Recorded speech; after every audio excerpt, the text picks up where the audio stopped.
அதிமுக முன்னாள் அமைச்சர் எம்.ஆர். விஜயபாஸ்கர் முன்ஜாமீன் கோரி மனு தாக்கல் செய்திருக்கிறார். உயர்நீதிமன்ற மதுரை கிளையில் கரூர் நீதிமன்றம் ஏற்கனவே தாக்கல் செய்த முன்ஜாமீன் மனுவை தள்ளுபடி செய்த நிலையில் தற்போது உயர்நீதிமன்ற மதுரை கிளையில் மனு தாக்கல் செய்திருக்கிறார். அரசியல் காழ்ப்புணர்வு காரணமாக தங்கள் மீது பொய்யான வழக்குகள் பதியப்பட்டிருப்பதாகவும் அந்த மனுவில் எம்.ஆர். விஜயபாஸ்கர் குறிப்பிட்டிருக்கிறார்.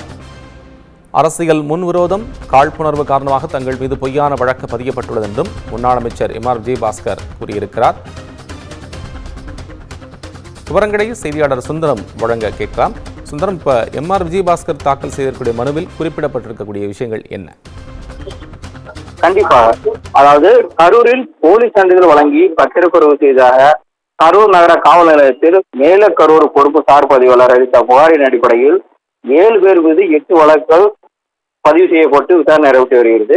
இந்த வழக்கு தனது பெயரும் சேர்க்கப்படலாம் என்பதால் முன்னாள் அமைச்சர் எம்.ஆர். விஜயபாஸ்கர் கரூர் முதன்மை மாவட்ட அமர்வு நீதிமன்றத்தில் முன்ஜாமீன் கேட்டு கடந்த ஜூன் மாதம் 12ஆம் தேதி மனு தாக்கல் செய்திருந்தார். இந்த முன்ஜாமீன் மனுவை தள்ளுபடி செய்து அந்த நீதிமன்றம் உத்தரவிட்டிருந்தது.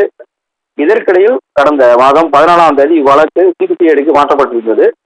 அதே நாளில் வாங்கலை சேர்ந்த பிரகாஷ் என்பவர் கரூர் நகர காவல் நிலையத்தில் மற்றும் எஸ்பி அலுவலகத்தில் முன்னாள் அமைச்சர் விஜயபாஸ்கர் மீது அவரது சகோதரர் சேகர் மற்றும் பிரவீன் உள்ளிட்ட 13 பேர் தன்னை மிரட்டி சுமார் 100 கோடி ரூபாய் மதிப்புள்ள 22 ஏக்கர் சொத்துக்களை அபகரித்து விட்டதாக புகார் தெரிவித்திருந்தார்.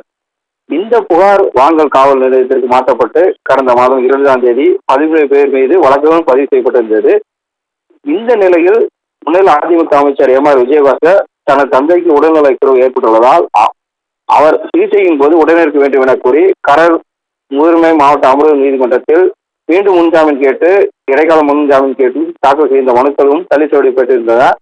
இந்த நிலையில் எம்.ஆர். விஜயபாஸ்கர் அவரது சகோதரர் எம்.ஆர். சேகர் இருவரும் இந்த வழக்கிற்கும் தங்களுக்கு எந்தவித தொடர்பும் இல்லை என்றும் அரசியல் முன்னுதாரணம் காரணமாகவும் காழ்ப்புணர்ச்சி காரணமாகவும் இந்த வழக்கில் தங்கள் மீது பொய்யான புகார் அளிக்கப்பட்டுள்ளதாக அவர் தெரிவித்துள்ளனர்.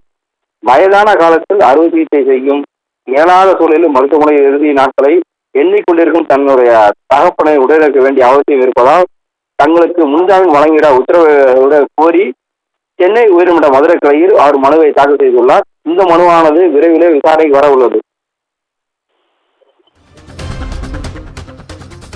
உங்கள் விவரங்களுக்கு நன்றி.